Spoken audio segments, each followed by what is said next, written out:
Guys and welcome to another video.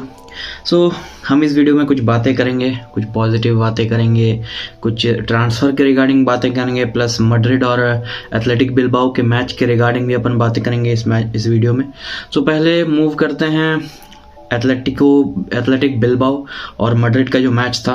भाई क्या ही प्यारा मैच था, बहुत बहुत बेहतरीन मैच था। हमने उसका लाइव स्ट्रीम भी किया था, बट हमने हाफ टाइम तक ही कर पाया उसका live stream because of some reason. But मैंने मैच देखा और भाई मतलब it was an impressive performance from Real Madrid I would say. बिल्कुल मैंने सोचा नहीं था कि डिफेंस हम लोगों का इतना अच्छा परफॉर्म करेगी against Inaki Williams, Nico Williams, Oihan Sanchez and Berenguer, क्योंकि वो ऐसे बंदे हैं ना जो भागते हैं, वो भगाएंगे आपको। और हमारी डिफेंस आज भाग रही थी एंड दे डिफेंडेड वेल यार, बहुत सही तरीके से उन्होंने डिफेंड किया। और मैंने एक्सपेक्ट नहीं किया था ऐसा। मैं अगर लिटरली तुम्हें बताऊं कि इतना अच्छा improve performance from Real Madrid side, जो कि इतना ज़्यादा स्ट्रगल कर रही थी in the counter attacks from the attackers of the opposition team, उसमें हम बहुत ज़्यादा स्ट्रगल कर रहे थे। बट जिस तरीके से सेबायोस खेला, जिस तरीके से कमाविंगा खेला, जिस तरीके से वालवर्दे का मैच था, नाचो भाई नाचो। मिलिताओ, रूडिगर का भी टॉप नॉच परफॉर्मेंस था एंड मेंडी का भी टॉप नॉच परफॉर्मेंस था। तो ये मैच देख के मुझे लगा कि हाँ, इम्प्रूवमेंट भाई हमारे में आ चुकी है and I think this is the time. कुछ बोल्ड डिसीजन हमें लेने चाहिए और सेबायोस, कामाविंगा एंड वालवर्दे को मोस्ट ऑफ द टाइम हमें स्टार्ट कराना चाहिए। और वो जो लास्ट में एक आपको फिनिशिंग टच है, उसके लिए मॉड्रिच एंड क्रूज को आप ले आओ, that will best for the club. और क्रूज का वो गोल भाई कतल था, बिल्कुल बेहतरीन जो हम देखते हैं ट्रेडमार्क गोल क्रूज का। सो बहुत बढ़िया था। बेंजेमा भी काफ़ी अच्छे थे, विनीसियस का भी परफॉर्मेंस बहुत सही रहा एंड एसेंसियो का भी मुझे ओके सा परफॉर्मेंस लगा। तो देखो टीम काफ़ी अच्छा खेली अगेंस्ट टीम एंड सान मामेस में इतना अच्छा परफॉर्मेंस देना ये कोई आसान बात नहीं होता, आसान काम नहीं होता। जब आप अवे खेल रहे हो और आपके साथ फॉर्म नहीं है, आपके साथ वो एक जो मोमेंटम होता है वो नहीं है, उसके बाद जाके आप इतना अच्छा परफॉर्म करते हो, तो इससे बेटर और कुछ नहीं हो सकता है। एज ए फैन मुझे तो यही लगा कि it was our best performance after the world cup. And midfield में भाई कतल। I want to see this midfield trio in more matches. और अगर मुझे ऐसा तुम बोलोगे कि अगर एटलेटिको मैड्रिड के अगेंस्ट किस मिडफील्ड को खेलना चाहिए, तो चुआमेनी आ जाता तो दैट्स गुड। बट अगर हम इस मिडफील्ड को वहाँ उतारते हैं तो इस मिडफील्ड के साथ क्या आता है जानते हो? पेस आता है, हमारे पास पेस आता है। और हम जो एक होता है ना कि बहुत फ्लूइडिटी के साथ मूव करते हैं मिडफील्ड को, वो आ जाता है इस मिडफील्ड के साथ। पेस आ जाता है हमारे पास, हम इजीली बॉल को मूव कर सकते हैं और ओपोनेंट्स के डिफेंस को इजीली चीर फाड़ कर देते हैं, इजीली पेनिट्रेट कर देते हैं। तो वो आता है इस मिडफील्ड के साथ, इसीलिए ये मिडफील्ड बहुत इंपॉर्टेंट है।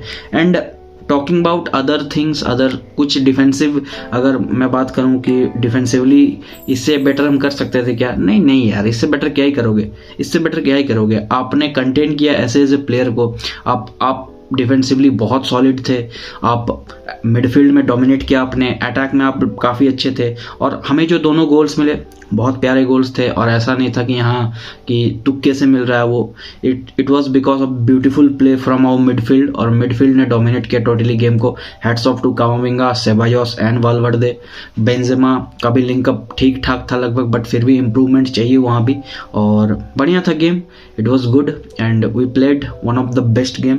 एंड आगे आने वाले मैचेस हैं, एथलेटिको मैड्रिड हैं, रियल सोसिदाद है द मोस्ट इंपॉर्टेंट मैच, और वेलेंसिया है अभी रिसेंट में जो मैचेस हैं। तो देखते हैं उसमें क्या होता है। बट ये जो मैच था भाई बहुत प्यारा था, बहुत अच्छा लगा मुझे अपनी टीम को वापस, मतलब आई कैन से कि Real Madrid are back, not up into their best form बोल सकते हो, but yes they are back. Now talking about some transfer news. तो देखो एवर्टन ने फाइनली, ये आने वाला था आज नहीं तो कल, तो एवर्टन ने फाइनली फ्रैंक लैम्पार्ड को सैक कर दिया है। और आई थिंक ये आने वाला ही था, 1-2 दिन में आ ही जाता because of their poor form under Lampard. And now they are looking for a manager जो कि एवर्टन को बचा सके रेलेगेशन में जाने के लिए।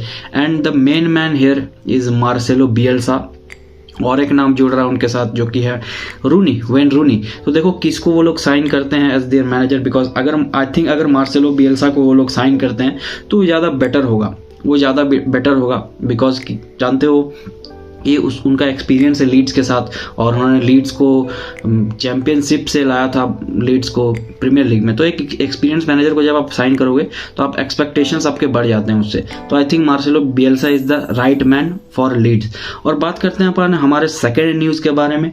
तो देखो अभी र्यूमर्स ये चल रहे हैं, न्यूज़ ये आ रही है कि हैरी केन जो है वो अपना कॉन्ट्रैक्ट फिर से टॉटनहम के साथ रिन्यू करेंगे, एंड जिससे कि मैनचेस्टर यूनाइटेड को एक बहुत बड़ा धक्का लगा। आई थिंक बायर्न म्यूनिख को भी एक बहुत बड़ा धक्का लगने वाला है इससे, because they are planning to place a bid for Harry Kane in the summer, जो कि दोनों ही टीम्स थी वो लोग प्लान कर रहे थे कि हैरी कैन के लिए वो लोग बिड प्लेस करेंगे समर में। बट देखो क्या होता है, अभी तक ऐसा कोई कंफर्म न्यूज़ नहीं है कि वो रिन्यू ही करेंगे, बट चांसेस ये लग रहे हैं कि वो रिन्यू कर सकते हैं टॉटनहम के साथ। द नेक्स्ट न्यूज़ इज कि Liverpool are looking to sign Mason Mount in the summer, और ऐसा मुझे लग भी रहा कि चेल्सी जाने दे मेसन माउंट को, because they have signed quite a lot of players, और अभी भी वो लोग ऐसा है कि और प्लेयर्स साइन कर सकती है चेल्सी। तो जब आप इतने प्लेयर्स साइन कर रहे हो और अगर मेसन माउंट आपके फ्यूचर प्रोजेक्ट में नहीं है तो फिर आपको उसको मतलब बेच देना चाहिए। And I think Liverpool will be a good option, क्योंकि इंग्लैंड में जब आप खेलते हो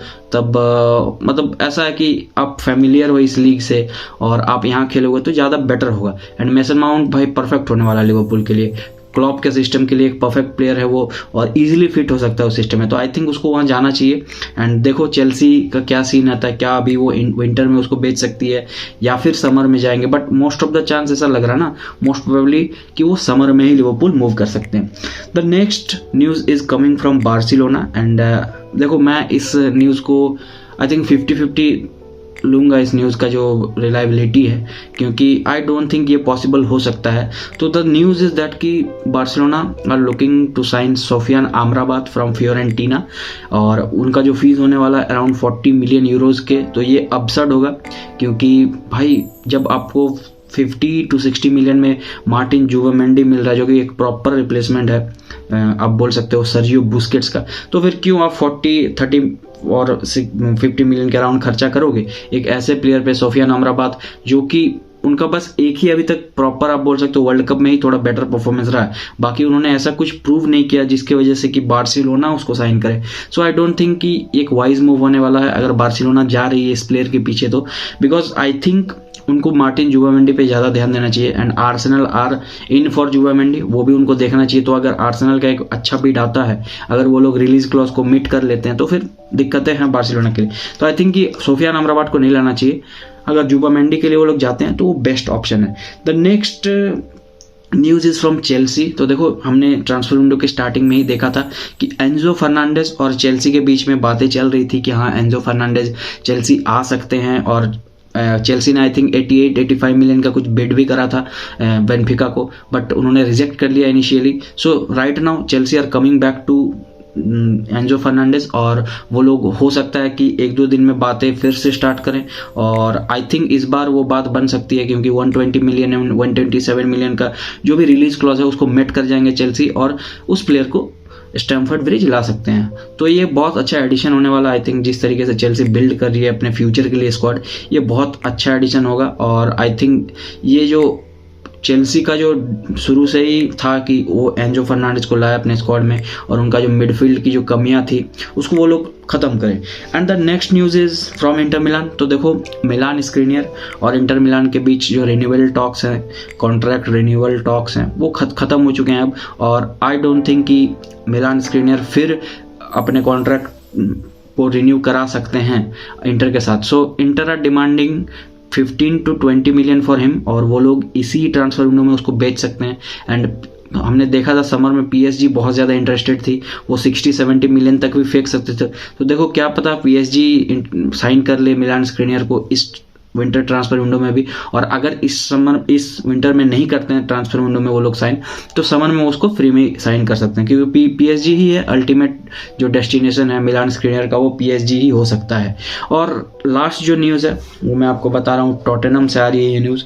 तो देखो टॉटनहम का फॉर्म अभी रिसेंटली काफ़ी ख़राब चल रहा है, और टॉटनहम वो टॉटनहम नहीं रही है जो कि हम देखते हुए आ रहे थे कि अंडर एंटोनियो कॉन्टे जैसा हम लोग एक्सपेक्टेशंस रख रहे थे कि हाँ परफॉर्मेंस देगी बहुत अच्छे तरीके से, वो हमें देखने को नहीं मिल रहा था फ्रॉम टॉटनहम। तो अभी रिसेंटली ये न्यूज़ आ रहा है कि अगर एंटोनियो कॉन्टे इस क्लब को छोड़कर जाते हैं इन द समर, तो उन्होंने मॉरेजियो सारी को एज अ रिप्लेसमेंट उन्होंने अभी तक पिक किया है कि हाँ वो हमारे रिप्लेसमेंट हो सकते हैं अगर एंटोनियो कॉन्टे इस क्लब को छोड़कर जाते हैं। तो क्या लगता है गाइस, इन जितने भी सारे न्यूज़ थे इसमें से कौन से न्यूज़ ऐसे हैं जो सही हो सकते हैं और कौन से ऐसे बस र्यूमर्स हैं, वो मुझे ज़रूर बताना। और मैड्रिड और एथलेटिक बिल्बाओ के मैच के रिगार्डिंग जो भी तुम्हारे थॉट्स हैं वो ज़रूर बताना। तो मिलते हैं अगले वीडियो में, तब तक के लिए